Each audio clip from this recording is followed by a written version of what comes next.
ꯑꯃꯅꯦꯕ ꯑꯩꯈꯣꯏ ꯃꯃꯥ ꯑꯩꯁꯦ ꯅꯤꯡꯉꯣꯜꯅꯦꯕ ꯅꯤꯡꯉꯣꯜꯁꯤꯗ ꯑꯩꯈꯣꯏ ꯃꯃꯥꯅ ꯑꯩꯉꯣꯟꯗ ꯌꯥꯎ ꯊꯦꯡꯕꯒꯤ ꯍꯦ ꯏꯃꯥ ꯊꯣꯛꯑꯒꯅ ꯋꯥꯅ ꯊꯃꯣꯏꯅ ꯐꯖꯗꯕ ꯋꯥꯏ ꯍꯥꯏꯔꯛꯄꯁꯦ ꯑꯩꯁꯨ ꯏꯃꯥꯗꯨꯗ ꯈꯨꯝꯈꯤꯅꯤꯕ ꯇꯧꯕꯗꯨꯕꯨ ꯑꯩ ꯃꯂꯣꯝ ꯂꯩꯒꯗ꯭ꯔꯥ ꯂꯩꯔꯣꯏ ꯉꯥꯏꯔꯦ ꯀꯧꯔꯛꯑꯅꯤꯕ ꯍꯥꯏꯔꯤꯕꯁꯦ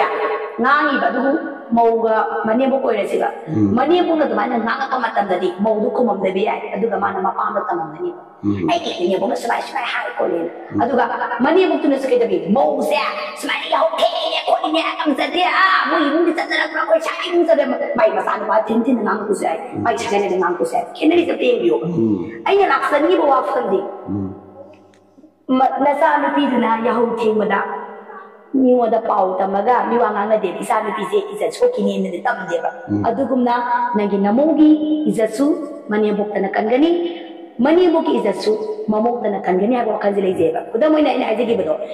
ꯅꯆꯥ ꯃꯧ ꯈꯨꯗꯤꯡꯃꯛꯅꯁꯨꯀꯣ ꯅꯣꯏꯒꯤ ꯍꯦꯛ ꯄꯣꯛꯆꯕ ꯏꯃꯥꯅ ꯉꯥꯡꯉꯗꯤ ꯃꯔꯣꯟ ꯂꯩꯇꯕꯒꯨꯝꯅ ꯃꯧ ꯈꯨꯗꯤꯡꯃꯛꯅꯁꯨ ꯃꯅꯦꯝꯕꯣꯛꯇ ꯃꯔꯣꯟ ꯂꯩꯕꯤꯒꯅꯨ ꯑꯗꯨꯒ ꯅꯪꯒꯤ ꯄꯣꯛꯆꯕ ꯅꯆꯥꯅꯨꯄꯤꯅ ꯁꯣꯏꯔꯛꯄ ꯑꯃ ꯇꯧꯕ ꯃꯇꯝꯗ ꯃꯔꯣꯟꯁꯨ ꯂꯩꯇꯦ ꯏꯖꯠ ꯁꯣꯛꯈꯤꯅꯦꯅ ꯄꯥꯎ ꯇꯝꯗꯕꯒꯨꯝꯅ ꯃꯅꯦꯝꯕꯣꯛ ꯑꯣꯏꯕꯁꯤꯡꯁꯤꯁꯨ ꯃꯥꯒꯤ ꯃꯃꯧꯗꯨꯅ ꯁꯣꯏꯔꯛꯄ ꯃꯇꯝꯗ ꯄꯥꯎ ꯇꯝꯕꯤꯒꯅꯨ ꯏꯖꯠꯇꯨ ꯌꯣꯟꯕꯤꯒꯅꯨ ꯍꯥꯏꯕꯁꯦ ꯑꯩ ꯊꯝꯖꯒꯦ ꯉꯁꯤ ꯑꯩꯈꯣꯏꯅ ꯑꯥꯔ.ꯀꯦ. ꯏꯆꯝꯊꯣꯏ ꯎꯅꯕꯒꯤ ꯌꯥꯝ ꯅꯨꯡꯉꯥꯏꯕ ꯃꯣꯃꯦꯟꯠ ꯑꯃ ꯌꯥꯝ ꯊꯥꯖꯅ ꯁꯔꯄ꯭ꯔꯥꯏꯖꯤꯡꯂꯤ ꯐꯪꯕꯁꯤ ꯑꯩꯈꯣꯏꯒꯤ ꯌꯥꯝ ꯆꯥꯎꯊꯣꯛꯆꯕ ꯃꯣꯃꯦꯟꯠ ꯑꯃꯅꯤ ꯏꯆꯝꯊꯣꯏ ꯉꯁꯤꯒꯤ ꯅꯨꯃꯤꯠꯁꯤꯗ ꯑꯩꯈꯣꯏꯒ ꯎꯅꯕꯁꯤ ꯅꯉꯣꯟꯗꯗꯤ ꯀꯔꯤ ꯐꯥꯎꯋꯦ ꯑꯩꯉꯣꯟꯗ ꯐꯥꯎꯕꯁꯦ ꯑꯍꯥꯟꯕꯗ ꯁꯦꯡꯅ ꯑꯗꯨꯝ ꯍꯥꯏꯔꯕꯗ ꯀꯀꯥ ꯑꯩꯈꯣꯏꯅ ꯑꯩꯉꯣꯟꯗ ꯏꯟꯇꯔꯚ꯭ꯌꯨ ꯂꯧꯕ ꯂꯥꯛꯏꯕꯁꯤ ꯀꯔꯤ ꯃꯔꯝꯒꯤꯅꯣ ꯍꯥꯏꯕ ꯀ꯭ꯌꯨꯔꯤꯌꯣꯁꯤꯇꯤ ꯑꯃꯗꯤ ꯐꯥꯎꯏ ꯅꯝꯕꯔ ꯋꯥꯟ ꯑꯅꯤꯁꯨꯕ ꯃꯇꯝꯗ ꯀꯔꯤ ꯀꯣꯏꯁꯟ ꯍꯪꯉꯛꯀꯗꯒꯦ ꯍꯥꯏꯕꯁꯦ ꯑꯩ ꯍꯧꯖꯤꯛꯐꯥꯎ ꯑꯗꯨꯝ ꯈꯜꯂꯤ ꯑꯍꯨꯝꯁꯨꯕꯗ ꯑꯦꯛꯁꯥꯏꯇꯦꯗ ꯑꯣꯏ ꯑꯗꯨꯒ ꯂꯥꯁꯇ ꯉꯁꯤꯒꯤ ꯏꯟꯇꯔꯚ꯭ꯌꯨ ꯑꯁꯤꯅ ꯀꯩꯗꯧꯕ ꯀꯣꯏꯁꯟ ꯑꯃꯗꯤ ꯍꯪꯕꯤꯔꯛꯀꯗꯕ ꯀꯣꯏꯁꯟ ꯑꯩꯅ ꯈꯨꯝꯖꯒꯗꯕ ꯄꯥꯎꯈꯨꯝꯗ ꯁꯨꯡꯁꯣꯏ ꯁꯣꯏꯗꯅ ꯃꯅꯤꯄꯨꯔꯒꯤ ꯑꯩꯈꯣꯏꯒꯤ ꯃꯤꯌꯥꯝꯗ ꯃꯃꯤ ꯑꯃ ꯇꯥꯕ ꯃꯦꯁꯦꯖ ꯑꯃ ꯃꯃꯤ ꯑꯃ ꯑꯆꯧꯕ ꯑꯃ ꯇꯥꯍꯟꯅꯤꯡꯕꯒꯤ ꯑꯄꯥꯝꯕꯁꯨ ꯐꯥꯎꯏ ꯇꯥꯍꯟꯕꯁꯨ ꯉꯝꯅꯕ ꯑꯩꯒꯤ ꯊꯃꯣꯏ ꯁꯦꯡꯅ ꯈꯨꯝꯖꯒꯦ ꯍꯥꯏꯕꯁꯦ ꯊꯝꯖꯒꯦ ꯑꯗꯣ ꯏꯆꯝꯊꯣꯏꯕꯤ ꯑꯍꯥꯟꯕ ꯌꯥꯝ ꯈꯪꯅꯤꯡꯅ ꯂꯩꯕꯁꯤꯗꯤ ꯅꯪꯁꯦ ꯁꯣꯅꯣ ꯊꯨꯡꯕꯤ ꯑꯉꯥꯎꯕꯤ ꯑꯩꯈꯣꯏꯒꯤ ꯅꯥꯠꯇꯨ ꯏꯇꯥ ꯇꯥꯗꯕꯤ ꯑꯣꯏꯅ ꯃꯌꯥꯝꯅ ꯍꯦꯛ ꯑꯣꯏꯌꯦꯕꯀꯣ ꯃꯗꯨ ꯀꯗꯥꯏꯐꯥꯎ ꯆꯨꯝꯃꯤ ꯀꯃꯥꯏꯅ ꯇꯧꯔꯤꯅꯣ ꯁꯤꯕꯣ ꯑꯣꯀꯦ ꯍꯥꯏꯕꯤꯕ ꯑꯩꯁꯦ ꯁꯣꯅꯣꯅꯦꯅ ꯁꯣꯅꯣ ꯆꯨꯕꯤ ꯑꯉꯥꯎꯕꯤ ꯋꯥꯈꯜ ꯃꯤꯃꯥꯟꯅꯗꯕꯤ ꯃꯌꯥꯝ ꯑꯃ ꯐꯖꯗꯕ ꯋꯥꯍꯩꯗꯤ ꯃꯌꯥꯝ ꯍꯥꯏꯕꯤ ꯇꯧꯕꯇꯕꯨ ꯃꯗꯨꯗꯣ ꯑꯩꯅ ꯀꯌꯥ ꯈꯟꯖꯜꯂꯨꯗꯦ ꯃꯔꯝꯗꯤ ꯑꯩꯒꯤ ꯊꯃꯣꯏꯗ ꯃꯌꯥꯝꯒꯤ ꯄꯨꯛꯅꯤꯡ ꯆꯤꯡꯁꯤꯟꯖꯒꯦ ꯑꯩꯒꯤ ꯏꯒꯨꯟ ꯑꯩꯒꯤ ꯊꯃꯣꯏ ꯑꯩꯒꯤ ꯑꯁꯦꯡꯕ ꯁꯛꯇꯝꯗꯤ ꯎꯅꯔꯒ ꯂꯣꯏꯅꯔꯒ ꯈꯪꯒꯅꯤ ꯈꯨꯗꯝ ꯑꯣꯏꯅ ꯍꯥꯏꯕ ꯃꯇꯝꯗ ꯃꯃꯥ ꯑꯃꯅ ꯃꯆꯥꯒꯤ ꯃꯒꯨꯟ A to Z ꯑꯅ ꯈꯪꯒꯅꯤ ꯑꯗꯨꯒ ꯃꯔꯨꯞꯇ ꯍꯥꯏꯔꯒꯅ ꯀꯔꯝꯕ ꯃꯔꯨꯞ best friend yes best friend ꯑꯃ ꯑꯣꯏꯅꯕ ꯍꯣꯠꯅꯕꯗ ꯀꯩ ꯇꯧꯏ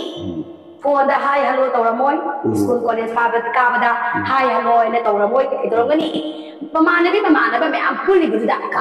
ꯊꯣꯏꯗꯣꯛ ꯍꯦꯟꯗꯣꯛꯅ ꯆꯥꯃꯤꯟꯅꯕ ꯑꯗꯒꯤꯗꯤ ꯂꯥꯡꯃꯤꯟꯅꯕ ꯐꯃꯨꯡ ꯑꯃꯗ ꯇꯨꯝꯃꯤꯟꯅꯕ ꯑꯋꯥꯕ ꯀꯌꯥ ꯃꯥꯌꯣꯛ ꯁꯔꯨꯛ ꯌꯥꯕ ꯐꯦꯃꯤꯂꯤ ꯑꯅꯤꯗꯨꯒꯤ ꯑꯋꯥꯠ ꯑꯄꯥꯒꯤ ꯕꯦꯂꯦꯟꯁ ꯂꯣꯏꯅꯃꯛ ꯃꯌꯥꯝꯗꯨ ꯕꯦꯂꯦꯟꯁ ꯑꯃꯗ ꯄꯨꯟꯕ ꯈꯛꯇꯒꯤ ꯃꯔꯨꯞ ꯑꯅꯤꯗꯨꯅ ꯑꯁꯦꯡꯕ ꯃꯔꯨꯞ ꯕꯦꯁ ꯐ꯭ꯔꯦꯟ ꯍꯥꯏꯕꯁꯦ ꯂꯥꯛꯑꯦꯕ ꯑꯁꯨꯝ ꯇꯧꯗꯅ ꯃꯅꯤꯄꯨꯔꯗ ꯉꯥꯡꯕꯤꯔꯤꯕ ꯁꯣꯅꯣꯁꯨꯕꯤ ꯍꯥꯏꯕꯤꯕꯗꯣ ꯈꯪꯗꯕꯒꯤ ꯍꯥꯏꯖꯔꯤꯕꯅꯤ ꯑꯗꯨꯒ ꯉꯥꯎꯋꯦ ꯁꯣꯅꯣꯁꯨꯕꯤꯅ ꯍꯥꯏꯕꯗꯨ ꯈꯪꯗꯕ ꯍꯥꯏꯕꯁꯤ ꯀꯩꯅꯣ ꯑꯃꯝꯕ ꯍꯥꯏꯕꯁꯤ ꯀꯩꯅꯣ ꯌꯥꯝ ꯅꯨꯡꯉꯥꯏꯔꯤꯕ ꯑꯃꯅ ꯃꯌꯥꯝꯅ ꯅꯪꯉꯣꯟꯗ ꯕꯦꯠ ꯀꯃꯦꯟ ꯃꯌꯥꯝ ꯑꯃꯒ ꯄꯤꯔꯛꯄꯀꯣ ꯑꯗꯨꯒ ꯅꯪꯅ ꯄꯪꯅꯣꯛꯇ ꯅꯣꯛꯊꯣꯛꯄ ꯉꯝꯕ ꯉꯁꯤ ꯐꯥꯎꯕꯗ ꯑꯁꯥꯎꯕ ꯑꯝꯇ ꯎꯕ ꯐꯪꯗꯦꯕꯀꯣ ꯃꯗꯨꯅ ꯀꯔꯤ ꯐꯥꯎꯔꯤꯅꯣ ꯌꯦꯁ ꯃꯁꯤꯒꯤꯁꯦ ꯀꯩ ꯑꯩꯈꯣꯏ ꯃꯃꯥ ꯂꯩꯈꯤꯗ꯭ꯔꯦ ꯑꯩ ꯈꯪꯖꯩ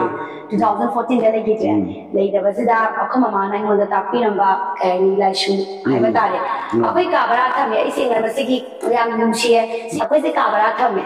ꯑꯗ ꯑꯩꯈꯣꯏ ꯃꯃꯥꯅ ꯀꯥ ꯕꯔꯥꯁꯤꯗ ꯄꯩꯁꯥ ꯊꯧꯕ ꯆꯠꯄꯗ ꯀꯥ ꯕꯔꯥꯗ ꯂꯩꯕ ꯃꯌꯥꯝꯅ ꯊꯤꯅ ꯆꯩꯌꯦ ꯑꯩꯈꯣꯏ ꯃꯥꯁꯦ 이마씨 소노 소비야 아도 뭐 와이드 제비로 맞아 그거 맞아 그래서 이마기 고비로 이마수 내가 라비스탄 시바 또우디에바 또우도 그마디 얌나 얌 점에 얌 인텔렉션이고 아도 마기 마니푸기 거기 스쿨 아파보다 그야 컨트리뷰션 에듀케이션 떠라메 얌 떠라메 아다가 그마이도 그야 간시다 아코마 마세 티나 세야코세 아코마세 노노래 아도 그냥 사우기게라 아야 스바라들이 뭐야 그 유부다 사이난 바이네 봐 그렇게 사오해봐 아도 아코마나 파자바 와 마기 미국스다 이제 박시한 속이 되네 스마일 하려면 봐 Isa nupi engon da aje agi min asen ka diba isan thobi ko bane ba akoi sage isan thobi ko school gi min na school ko za na isan thobi zo thoki bane ba si wai shuna yi masai ma ada isan nupi isan thobi makoi akoi ka bara da sai dang laga hingol ji da lezari bane makoi di mana nangai basi ma soira bani nala bani aikoi na ma di satlo ai ba matam da chalan ba akoi da ngami sola ba to sola ba nang ga lamba to ba matam da la ale haizera ga da ba la ale haizera ga da ba na piu na haizera ga da ba mi ga kai dum da akan singanu asumba sakanu la la ba mi ga hanjan la ale na ikai ba pi ga ma ba kuma haira me ba masigi si ai si longzera da ai facebook da chi ko nga ko du ai ma du di permission case sa sa mo da obviously ma ai da sorry ai ba na tan pai le okay chumi ba zo de da na ma sa da cabinet minister ishanu adagi state actor da thabak to wa cho ishanu ba nan state actor da thabak to wa cho ishanu ba adu ki ba phajana ba wai do ai na manaru ba matam da case phai to ba matam da obviously ma da la le na ko da ni lo na ba na ta na pai le ta ba ni na ma du da ai na kuman hai ra ba du la le na khang da ba mi du da ai na manara ga kai do bi ai na achuma sakka do no hai bi wa khanu da le ba ina na ina zu mo isu ai na dum mai tau bi ta ba nang ning se pi da ichang thau bi yang chu ko ya ba ze de ming do adu ga chana ba ek chu to ngon nan kale na ana me nu ba ga phuram do ma de phui tau bra tawai ka sana ba daga nan lit tau dra di ya de bi kuma ko pa hai ba matam da ise oi da ba se sunya ya ra ti adai na ga lai kai ga han kai ga mama khana ba matam da kai jam na ja sui bu ma pham ma kai da ngang ba ta kai da khana ba se am na wai le in ha bi ai adu ai si matam le si wa se su angang de hai mi ngon da sai su kai kai de hai ko pa bu hai bi ba da adu ka ai je ni ngai ja na phat ti hai koi sama gi ho gi ja si da tum mi chu pa ma adu nga ga ni ngai ai chu pa ma ni ngai to gi hai ji nagi bu si da su pen da bu ngai te ba ningam da ba yam kap ning ma tam ja de dum bara le ram ngani adu 100 ne du ma pan thong da no pa ngai ba ko gi lang ba so thong bi gi niyom ka no sakam ma mai thong do ut pe wa ne ba adu aina na won da gi khangjen gi se ko akoi gi lifestyle se hojik icham thoi bi da lai bi se masi tamna form to reira chum degree ji wa khaleira aduga hojik lai se nan social media da popular oi dingi mamang dana kitang modesty ba oi ching tap lembi ing tap pi adumbi nupi amagi salon ne di wai rambra ai ja ai ne gyan ta ko dai se ai se school se ko gi primary school de au zeri adra pa tam mai na tai ne ge adu class ka no paw ba 4 paw ai se tapam me ai na gyan ta ba da 3 4 ga wa kya ngang ge ba adu 4 de ge 4 5 ka ba se change so ma dai se class 6 ka ma dai se abc hai ke ba siang lo ba ama dai se ibem akoi ibem sa school line na taw re matam da koi ji abc se thaina tamak ta bai ta re ado koi di class nursery pre nursery kg se tamak te bai ji adum kai ne kai ba board am ba ga chom to ga dom so sara na so na ngang sara na to ba do ga amma ani ama ani mari um to za ba adu gi pun si da hingi tam zari bai lai se adai je ko mama na bai je model English academy na school ma koi nan to ko man dem kai de lai ado akama do na ba ko bari na koi sna om je ahum tamada free ama oiba adi kudong cha ba je laura ga le kala ba na than bani na adumai na tam ma tam dai se class 3 ka ba dai je me amang da oza na e ma na black water ai je hai ko adaga kani kapni ge si je adaga b je khang ga ba je adaga ba am na nok salak pa adagi di kariyam na rak pa aduma me am de thok ta ba na te thok ki ku ji da ba adi imana bi pula pa matam dai se table je da to khai na matam ma tum ta rak pa aduma me am de nuai ta ba dai se na pa to ko to yes aduma ke ba ban pi ra ke no wa ai ge ma le ba ai amang wa din ko ba ai je wa e ko le kai ga mi na mu no e kai ga si ga kai ni ini kita berada dalam negeri itu. Kelas kita ABC hai taba RK sen jadi pelajar besar. Kelas kau ke final exam dah, ai pass lo kaje aku di school wajana, aku saat iman me apa ngai pass lo ini lah. Adu dagi ai lo kona pas abi video kona adu kelas 4 saja ai rank san hai dah. Adu dagi ai masih ki, maya mai dah jadi berarti kau. ꯑꯗꯣꯝꯒꯤ ꯄꯨꯟꯁꯤꯒꯤ ꯑꯋꯥꯕ ꯋꯥꯔꯤ ꯃꯌꯥꯝ ꯂꯩꯔꯝꯒꯅꯦꯕ ꯑꯗꯨꯕꯨ ꯈ꯭ꯋꯥꯏꯗꯒꯤ ꯍꯦꯟꯅ ꯋꯥꯔꯤꯁꯦ ꯆꯥꯕ ꯆꯔꯥ ꯍꯦꯟꯕ ꯅꯠꯇꯦꯕ ꯃꯤꯅ ꯐꯨꯔꯛꯄ ꯅꯠꯇꯦꯕ ꯈ꯭ꯋꯥꯏꯗꯒꯤ ꯋꯥꯔꯤꯁꯦ ꯑꯩꯒꯤ ꯑꯍꯜ ꯂꯃꯟ ꯄꯜꯂꯒ ꯑꯩꯒꯤ ꯊꯃꯣꯏ ꯁꯣꯛꯄ ꯑꯩꯒꯤ ꯕꯤꯍꯦꯕꯤꯌꯔ ꯑꯩꯒꯤ ꯀꯦꯔꯦꯛꯇꯔꯗ ꯄꯜꯂꯒ ꯊꯃꯣꯏꯗ ꯇꯥ ꯊꯤꯜꯂꯛꯄꯁꯦ ꯁꯤꯒꯤ ꯋꯥꯕꯁꯦ ꯂꯩꯇꯦꯕ ꯑꯗꯨꯅ ꯑꯩꯒꯤ ꯋꯥꯈꯜ ꯑꯃ ꯂꯩꯕ ꯃꯌꯥꯝ ꯑꯩꯒꯤ ꯊꯃꯣꯏꯗ ꯇꯥ ꯊꯤꯜꯂꯛꯄꯁꯤꯗꯤ ꯑꯩꯒꯤ ꯊꯃꯣꯏꯒꯤ ꯋꯥ ꯈꯛꯇꯅ ꯊꯣꯛꯍꯟꯒꯅꯤ ꯍꯥꯏꯕꯁꯦ ꯑꯩꯒꯤ ꯋꯥꯈꯜꯂꯣꯟ ꯑꯣꯏꯈꯤꯕ ꯑꯩꯒꯤ ꯊꯃꯣꯏ ꯁꯣꯏꯕꯁꯦ ꯑꯩꯒꯤ ꯊꯃꯣꯏꯒꯤ ꯋꯥꯈꯜꯅ ꯑꯩꯒꯤ ꯊꯃꯣꯏꯒꯤ ꯑꯄꯥꯝꯕ ꯐꯣꯡꯗꯣꯛꯑꯒꯅ ꯑꯩꯒꯤ ꯊꯃꯣꯏꯁꯦ ꯃꯦꯟꯁꯤꯟꯕ ꯉꯝꯒꯅꯤ ꯑꯩ ꯂꯥꯏꯌꯦꯡꯕ ꯉꯝꯒꯅꯤ ꯍꯥꯏꯕꯁꯦ ꯑꯩ ꯀ꯭ꯂꯥꯁ 4ꯗꯒꯤ ꯈꯜꯂꯛꯈ꯭ꯔꯦꯕ ꯃꯗꯨꯗꯨꯅ ꯀꯩꯗꯧꯕ ꯑꯩꯅ ꯑꯩꯒꯤ ꯏꯃꯥꯟꯅꯕꯤ ꯃꯌꯥꯝ ꯑꯃ ꯑꯣꯖꯥꯅ ꯑꯃ ꯌꯥꯝ ꯏꯀꯥꯏꯕꯗꯣ ꯃꯗꯨ ꯇꯥꯔꯗꯤ ꯑꯩꯒꯤ ꯊꯃꯣꯏ ꯑꯩꯒꯤ ꯋꯥꯈꯜꯅ ꯑꯩ ꯎꯠꯀꯅꯦꯅ ꯆꯞ ꯆꯥꯅ ꯂꯦꯞꯄꯒ ꯃꯗꯨꯗꯨꯅ ꯑꯗꯨꯒꯤ ꯐꯥꯏꯠ ꯇꯧꯕ ꯃꯇꯝꯗ ꯑꯩꯁꯦ ꯋꯥ ꯉꯥꯡꯉꯛꯇꯕ ꯌꯥꯗꯦ ꯋꯥꯉꯥꯡꯉꯛꯇꯕ ꯌꯥꯗꯦ ꯑꯗꯨꯒ ꯅꯝꯕꯔ 1 ꯀꯣ ꯋꯥ ꯉꯥꯡꯉꯝꯗꯕ ꯃꯤꯅ ꯉꯥꯡꯉꯛꯄꯁꯦ ꯀꯔꯝꯕ ꯑꯩꯒꯤ ꯑꯣꯏꯕ ꯁ꯭ꯇꯦꯖꯁꯦ ꯀꯩ ꯅꯠꯇꯦ ꯀꯩꯝ ꯅꯠꯇꯦꯕ ꯑꯩꯅ ꯁꯤ ꯐꯥꯎꯕ ꯉꯝꯃꯤ ꯍꯥꯏꯕꯒꯤ ꯑꯩ ꯑꯦꯅꯤ A to Z ꯑꯩꯒꯤ ꯑꯣꯏꯕ ꯁ꯭ꯇꯦꯠꯃꯦꯟ ꯑꯃ ꯑꯩ ꯐꯣꯡꯉꯛꯇꯕ ꯌꯥꯗꯦꯕ ꯃꯗꯨꯒꯤ ꯁ꯭ꯇꯦꯠꯃꯦꯟꯗꯣ ꯂꯧꯅꯕꯒꯤꯗꯃꯛꯇ ꯑꯩꯒꯤ ꯌꯨꯝꯗ ꯇꯦꯕꯜ ꯑꯩꯗꯤ ꯃꯤꯡꯖꯦꯟꯁꯦ ꯑꯩꯈꯣꯏ ꯃꯤꯡꯖꯦꯟ ꯃꯆꯥꯗ ꯄ꯭ꯔꯦꯛꯇꯤꯁ ꯇꯧꯕꯤꯌꯣ ꯌꯦꯁ ꯄ꯭ꯔꯦꯛꯇꯤꯁꯀ ꯑꯗꯨꯝ ꯇꯧꯖꯔꯛꯈꯤꯕ ꯑꯩꯁꯦ ꯑꯗꯨꯒꯤ ꯀ꯭ꯂꯥꯁ 4, 5, 6 ꯑꯗꯨꯝ ꯑꯗꯨꯗꯤ ꯑꯗꯨꯝ ꯍꯧꯅꯩ ꯑꯗꯨꯝ ꯁꯩꯔꯦꯡ ꯊꯤꯕ ꯈꯣꯠꯄ ꯑꯗꯒꯤ ꯑꯦꯚ꯭ꯔꯤ ꯑꯩ ꯑꯗꯨꯝ ꯑꯩꯒꯤ ꯃꯤꯡꯖꯦꯟꯗ ꯄ꯭ꯔꯦꯛꯇꯤꯁ ꯇꯧꯖꯩ ꯏꯆꯟ ꯕꯦꯕꯤꯒꯤ ꯃꯃꯥ ꯂꯩꯈꯤꯗ꯭ꯔꯦꯗꯤ ꯈꯪꯉꯤ ꯄꯥꯕꯨꯡꯗꯤ ꯂꯩꯔꯤ ꯌꯥꯝ ꯇꯣꯏꯅ ꯎꯁꯦ ꯏꯆꯤꯟ ꯏꯅꯥꯎ ꯀꯌꯥꯅꯣ ꯏꯆꯤꯟꯅꯥꯎ 3 ꯃꯣꯏꯗꯤ ꯀꯔꯤ ꯇꯧꯔꯤ ꯅꯨꯄꯥ ꯌꯥꯎꯕ꯭ꯔꯥ ꯌꯥꯎꯋꯦ ꯀꯗꯥꯏ ꯂꯩꯕ ꯃꯣꯏꯗꯤ ꯏꯆꯦ ꯑꯃ ꯑꯩꯒꯤ ꯏꯅꯥꯎꯅꯨꯄꯥ ꯑꯃ ꯏꯅꯥꯎꯅꯨꯄꯥ ꯅꯨꯄꯤ ꯊꯤꯔꯦ ꯅꯨꯄꯥ ꯏꯅꯥꯎꯅꯨꯄꯥ ꯑꯗꯣ ꯃꯣꯏꯁꯦ ꯃꯥꯅꯦ ꯑꯗꯣ ꯑꯩꯈꯣꯏꯒꯤ ꯁꯤ ꯂꯩꯕ꯭ꯔꯣ ꯃꯥꯗꯤ ꯑꯩꯈꯣꯏ ꯏꯅꯥꯎꯄꯥꯗꯤ ꯃꯥꯒꯤ ꯑꯇꯣꯞꯄ ꯃꯐꯝ ꯑꯃꯗ ꯁꯤꯐ ꯇꯧꯔꯒ ꯂꯩ ꯑꯗꯣ ꯏꯆꯟ ꯊꯣꯏꯕꯤꯅ ꯍꯧꯖꯤꯛ ꯂꯥꯏꯐꯁꯦ ꯁ꯭ꯇꯔꯒꯜ ꯇꯧꯕꯁꯤ ꯄꯥꯕꯨꯡ ꯂꯣꯏꯅꯅꯅꯦꯕꯀꯣ ꯄꯥꯕꯨꯡ ꯌꯥꯝ ꯀ꯭ꯂꯣꯖ ꯑꯣꯏꯅ ꯉꯥꯡꯅꯤꯡꯕ ꯉꯥꯡ ꯐ꯭ꯔꯤꯂꯤ ꯑꯗꯨꯝ ꯑꯦꯛ ꯇꯧꯕ ꯉꯝꯕ ꯍꯥꯏꯕꯗꯤ ꯀꯩꯒꯨꯝꯕ ꯑꯝꯇ ꯀꯣꯏꯗꯅ ꯃꯔꯨꯞ ꯃꯄꯥꯡꯗꯧꯅ ꯂꯣꯏꯅꯕꯒꯤ ꯃꯃꯤ ꯑꯃ ꯇꯥꯏꯕꯀꯣ ꯑꯗꯣ ꯏꯆꯟ ꯊꯣꯏꯕꯤꯅ ꯉꯥꯡꯅꯤꯡꯕ ꯐ꯭ꯔꯤꯂꯤ ꯉꯥꯡꯕ ꯑꯩꯈꯣꯏꯒꯤ ꯍꯥꯏꯕꯗꯤ ꯃꯣꯏ ꯊꯣꯛꯅꯤꯡꯉꯦꯒꯥꯏꯁꯨ ꯍꯦꯛ ꯍꯥꯏꯕ ꯑꯗꯒꯤ ꯃꯄꯥꯟ ꯊꯣꯛꯅꯤꯡꯉꯦꯒꯥꯏꯁꯨ ꯏꯔꯥꯏ ꯂꯥꯏꯅ ꯍꯥꯏꯗꯣꯛ ꯉꯝꯕ ꯅꯠꯊꯤ ꯈꯣꯠꯅꯤꯡꯉꯦ ꯀꯦꯃꯦꯔꯥ ꯃꯃꯥꯡꯗ ꯏꯔꯥꯏ ꯂꯥꯏ ꯈꯣꯠꯄ ꯉꯝꯕ ꯁꯤꯒꯨꯝꯕꯒꯤ ꯅꯉꯣꯟꯗ ꯂꯩꯔꯤꯕ ꯊꯧꯅꯥꯁꯤꯅ ꯀꯝꯗꯧꯕꯅꯣ ꯁꯤꯁꯦ ꯑꯇꯩ ꯀꯩꯝ ꯅꯠꯇꯦ ꯅꯝꯕꯔ 1 ꯑꯩꯒꯤ ꯋꯥꯈꯜ ꯅꯈꯣꯏꯒꯤ ꯋꯥꯈꯜꯗꯅꯦ ꯃꯤꯁꯦ ꯂꯦꯚꯦꯜ ꯊꯝꯕꯤꯒꯅꯣꯕ ꯁꯤꯒꯤꯁꯤ ꯋꯥꯈꯜ ꯆꯦꯜꯂꯛꯑꯕ ꯑꯗꯣꯝ ꯇꯧꯕ ꯉꯝꯃꯛꯀꯅꯤ ꯈꯜꯂꯤ ꯃꯔꯝꯗꯤ ꯑꯩꯈꯣꯏ ꯁꯤꯗ ꯈꯨꯗꯣꯡꯆꯥꯕ ꯂꯧꯖꯒꯅꯤ ꯉꯁꯤ ꯐꯥꯎꯕ ꯅꯨꯄꯥ ꯑꯃꯅ ꯗ꯭ꯔꯦꯁ ꯀꯣꯠ ꯁꯦꯠꯂꯛꯄ ꯃꯇꯝꯗ ꯃꯣꯏ ꯃꯥꯔꯀꯦꯇꯤꯡ ꯆꯠꯄꯗ ꯃꯣꯏ ꯀꯌꯥ ꯈꯟꯗꯦꯕ ꯀꯔꯤ ꯃꯔꯝꯒꯤꯅꯣ ꯃꯣꯏꯗꯤ ꯅꯨꯄꯥ ꯃꯁꯦꯟꯁꯦ ꯌꯦꯡꯅꯗꯦꯕ ꯃꯥꯅ ꯁꯦꯠꯂꯤꯁꯤ ꯕ꯭ꯔꯥꯟꯗꯦꯗꯀꯤ ꯗ꯭ꯔꯦꯁ ꯂꯥ ꯈꯣꯡꯎꯞꯁꯦ ꯑꯇꯥꯡꯕ꯭ꯔꯥ ꯐꯥꯔꯁ ꯀ꯭ꯂꯥꯁ ꯁꯦꯀꯦꯟ ꯀ꯭ꯂꯥꯁ ꯌꯦꯡꯅꯗꯦꯕ ꯇꯧꯕꯇꯕꯨ ꯑꯩꯈꯣꯏ ꯅꯨꯄꯤꯒꯤꯗꯤ ꯗ꯭ꯔꯦꯁ ꯌꯥꯝ ꯆꯨꯖꯤ ꯑꯣꯏꯌꯦꯕ ꯁꯤꯅ ꯐꯖꯒꯗ꯭ꯔꯥ ꯄꯛꯆꯒꯗ꯭ꯔꯥ ꯀꯔꯤ ꯃꯔꯝꯒꯤꯅꯣ ꯅꯨꯄꯤꯁꯦ ꯌꯦꯡꯅꯩꯑꯕ ꯃꯥꯅ ꯁꯤꯔꯤꯕ ꯁꯅꯥꯁꯦ ꯑꯣꯂꯨꯔꯥ ꯅꯀꯂꯤꯔꯥ ꯑꯁꯦꯡꯕꯔꯥ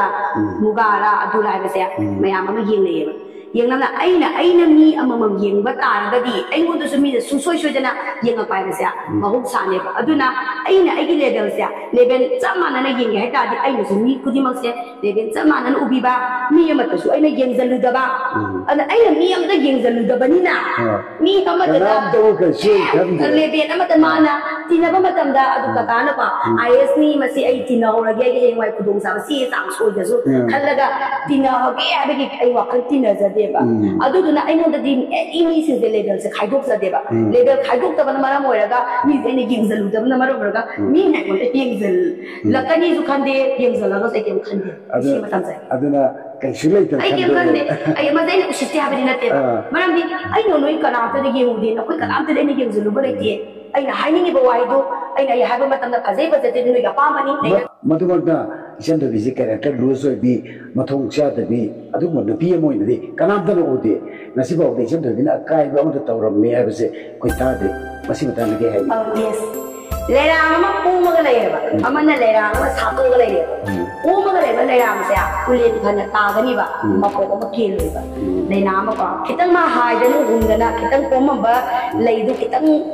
ulienna khitang satu na badi yai adu ma gi leina kumkien ke badi oiroiba to bodu ori di satu ga leba le sadi nusida di ulien ga to thobra kan ba nusida na ta bada una ma ken ni da zari ne kai ne ni bro ai sai ya kizene adu dagi aina haizani ba men point di ke san bi bisu le sadi adum ai sin seng haizege na jo no papa mai ga akwai jo adu gi ba adu na ta ga di ai ni ha ba su ore maroi nupi ya ba su ai ore maroi ba ai ni ba ayo adu ai na haizani le sadi ai na haizani ba ba ai ju lai sabi ni apa ma phawi nu si ba phawi ko de ko mu de in khala ba matam da apa nu si ni loina chali ba nga ta to bu to bu ai ki wa khalam le ba isa ji izati isa na kan da ba ni ha ba se khan da ba na ai ki loina ba ni si kana ba ba se na ba khang ba ta ba ni ai ki loina ba ni si ai ki izat kala kadri ba na ka de ba si isa ta na khang da ni ba madu kang sa piyo ba mara maduna adum ki le sabi oina po ma ga le ge sa ko ga le ge ba di adum ni apa ma di oi piyo ba hai ni ba di po ma ga le ba le sabi da zo ta na o ni go shino hai ba ai sa no ai ma gang su do kan la ba le pa kan la ba le tang gai tu ba la ba hau ki ba le pa le gi ma bun do khoi no kana na lak sa ba nam le right very good yam interesting way na gi gen do yam literary way go word aduga madugi nungi idea central idea do sigi mate mapung fai na onda literature gi gen almost yam chong ne ga khalle ado hijam do bi ai hanging mom na nangi educational career gi matang gi nang ni qualification se kari kari loi re krai ho yaw ayo jise MSc biotechnology loi jere aduga PG forensic document examination da phagi pangai du da lotion jare ma Central University ni adu ai hozi Manipur University da law da master 2004 sem gi exam pizari yan to pada pangna phang moi da magun me amle abdi nan kana go na master sem ka to da madu da go da awa ba moi re nang di different field da chatlaga makal me amo test story mayong na riu ko ado hojik si makata na koi ki leba ki rang se masi matang da nana kari role lawri koi khara ki makai khang se ado mayam da kitang sandong na nana hojik tawri ba nangi thawda adu matang kinan tani ado sida ne aina he confusori se maram di ai ka seng na ko ai se social activities na ka ba adu ga ai se influencers oi jade mati chu saja de ba adu ga ai gi haiba bu ai gi haibu any handa kapri cookie ga mite gi na jin na te ba ai 2016 17 18 dagi any tolak ba matam gi ba issue agenda se ai gi ba ongdok sa bane ba masi ai gi right ne ba maram di Mulai le matam da Congress parliament ko BJP parliament ko ga so political party wagera state authority wagera any non state actor wagera mako ki policy program action da nei na bai ba se ai India di citizen a moina ai gi right ne masi ki wakhan da khalaga ai gi nei ga se ki ba ngam se ki ba ngap ta ne ba masi ai gi wai sina ai ta masina mang thara ga social activity da ogini ai influencer ma ai ola da bani ha gi wakhalon je leje ki da bani na hausi ba wai gi wakhan ke se angam zadeva ai social activities have so ai angam zaroi ai influencer ne have so ai angam zaroi Christmas ki da matadi waro biroi ba to bodo ko role hai base kari no role hai base ai nan iram dam bi da mat contribution kari role hai base ai mo da difference to ba define ka ba ingam de ba maram di ai wa kalam lai ba manipur da le ba mipun kudi mangna mana logada bani ai ne logada bani ma di adugi blogger ni ma di adugi resource person ni ma di profession ni ma mana sum adumaina tauna raga di le pak sa ko loiba laksani wa pham ni every yum thong khudi di mi khudi magna ne adu madong gi rights ya phazana ne exercise to biu phazana ne na biu nangonda khoi gi freedom of speech ngangning bada thongna phana ngan bada akoi ngana wa ngangi to nation da palli ga do adu mo da khulung thiba difficulties me amoga mayung na ba nana nanin ta law ni madin law ko ngam da ba do ba ga di yaw bra ining tam na law ko ngam da ba yaw de ba di ko ai na ta sing na aina bu khalaba ozama de gi oiro advice ama oiro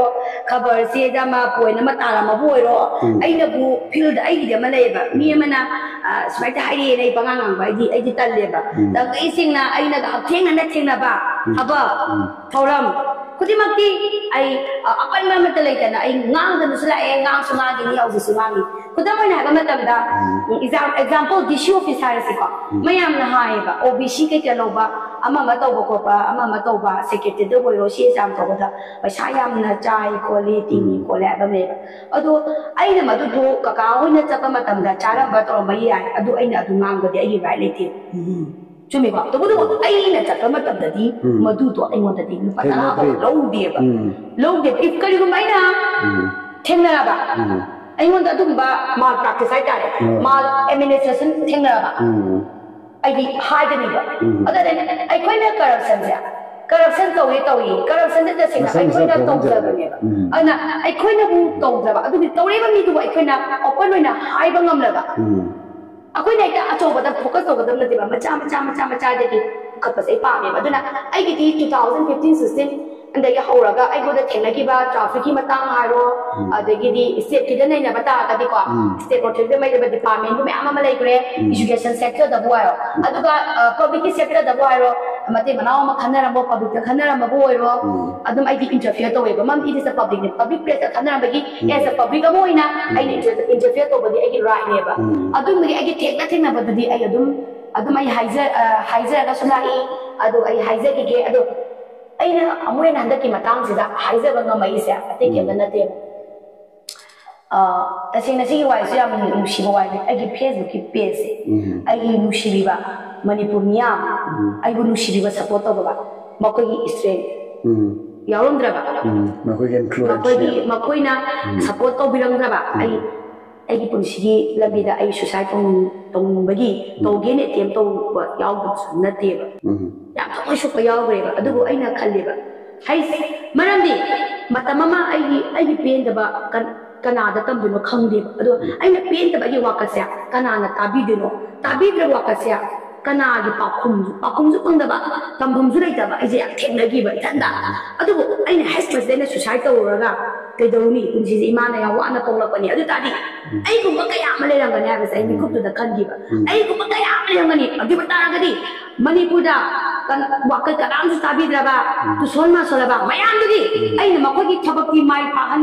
ba ngamam ba yai ngamam da bi yai mako gi paisa ai ni ka ai na pi ga nungai ba yai nungai da bi yai ma tu de khang de to ba ta ai mako gi wa ne ta ga ni mako gi voice ti ai ta gi hai sai khang gi ba ku da adu ai gi mo gi voice ai ta gi sai ga bako ki voice target mai le na ba ai hai na ni sine ba ai gi voice ta so matam ma ai gi voice ta bi na ba ka ai gi de aduna ai gi do so mai le na ga ne ba sa ai matam du ching na gi kan du kan gi ba de tapi da ba le da voice ka ya ni call out sa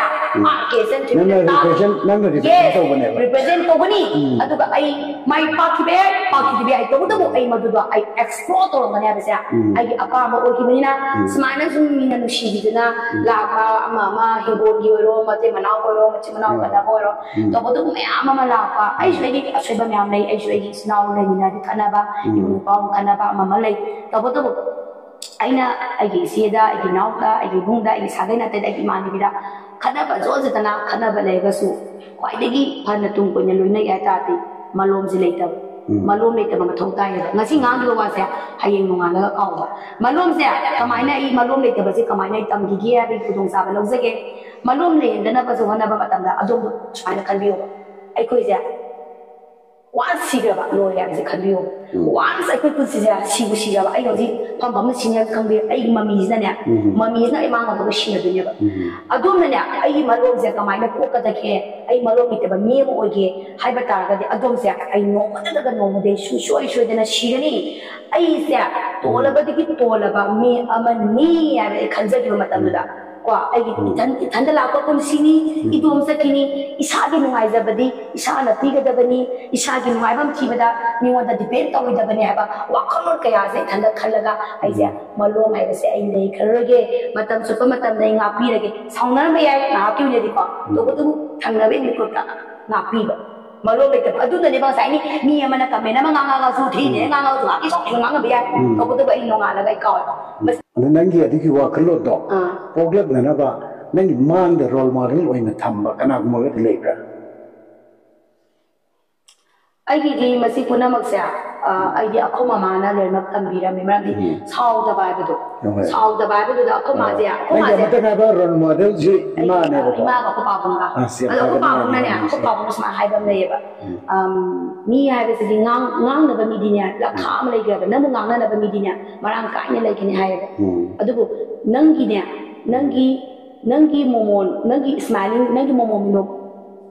ubi ba mi di marang ka nya le ga ni to bo do nangi pirang asing ubi ba di le ro ai ko pa bang adu ko nangi mi wa ngang na bi na ba di marang ka na dum le ga ni nang na pok ngai da nang ne ta dum tang da pa da nangi mi wa ngang na bi na ba di ni na ba di nya ma le ga ba ni ma do focus to ba no to bo do nangi pirang khang ba ni loinau pirang khangmi tinau hayeba aduna pirang khangmi je tinage khangi loinage haba tarapadi malom se leitaba oyun hayeba doga agi khopa bu khoma gi khuyok se matamna dadi aduma isin hage akoma ma dum hangbiyo RK Subhasini ko bimbi sagai na jo khangne Nagapan tabak torame kaino se Nagapan singsigumdagi kanone ningon edu tu pakatian akamikai da ado ko boki mana ta dumai giba ado ko ne gyan ta ko mata ningon sa ko sa pasening pakatian akamikai da chechai ako ma dum hangbiyo RK Subhasini bibi saksa ngasi kana khayen khan ngasi kana ba sa nongala da ma mi do ko ni aduga adum no ka su sao thau da bidana adum lei ba ko ma se malo mai ba se leitana mapun sisu tai bangdagi tien gre malo mai ba ko se le ne siram dai pa boda na aingonda keni nang isagi adum haira me ai dum khang ba ja ne ko ma na isagi punsi se tin khang nyam la kani tumbong yam la kani tobodo na thandala ko punsi ni na thanana dom chana bo hono nang na dom chali ba nabida nagi pirang khangbira ba nagi pirang khangbi ba mi do adu thine ba tar ga di mi du ga chamino nagi pirang khangbi roi da ba mi nagi awa ba bu kai thial gi ngamuk dong na tabi ga da ba mi roi ta di na dom la ko punsi ni na dom chak ko hai ba wai je sina na ba ma ta isem to da lecturer ko boyfriend kana lei di ke usi kam do ke ai single ne adudi applicant me among laungani madum accept da urabra karam babu nangi life partner roina kon si smoothly raute am chatmin na gani ga na expect over adu mo ni ge dhian thengna rabra hai budi hai ka budi leira ga shu hai ba midu gi aina matam je piba ngamdaba matam je piba ngamdaba adudagi matam piba ngamdaba na maram moiraga communication se leitabanina adum mangi bai dare aduga aina ga pamjaba sina sengna haiba matamda aina juji ko aina ga pamjaba sina aigi su kita khangbiba aigi liberty su kita khangbiyo sineba mutual understanding do aduga hayangwai power ko matamda aidi social interest ai pam aduga aigi di business to tawjai bese social media gi thuda maya phi ke don jabanina ai social media se ai adum ngamjaroi ba adugu mawaraga di kitang relax la kani matani matung ai ju khamjai ba maram di Isi angang oi bazu yum pan bai basi pasan haira bane ba yum pan basi am pasan haire khemna ri bai bu amana nu pam yum do oi da ba amana ing yum do oi ba ning kata masiam tongan le ba tongan ba te ba yum pan bai basi ai ku sia istang haijaning e ba yum pan basi makal ani le ai je nu pa mai yum da lo nga ai nu pa mai yum da amagi ni mi ku seba tawdana cha to bi dong tawdana angang ni bi sena dana kai le kai ni pa mai yum bi to ba gi yum ku pa na ma to bu le sa na pa ho pa lengi ma pa bam zire ga yum pa lo yes yum pa li kena ba di ke no kena ba ke mai te kena ba bu ne amana ai gi mi do kena e ba mi do kena ai aduga ai yoi ba kai no se ai yoi ba kitam liberty and freedom ja kitam kena ba gi wani aduna masina ake sentu video ba to ba gi social media gi platform masida uli ba gi character ni behaviors na kana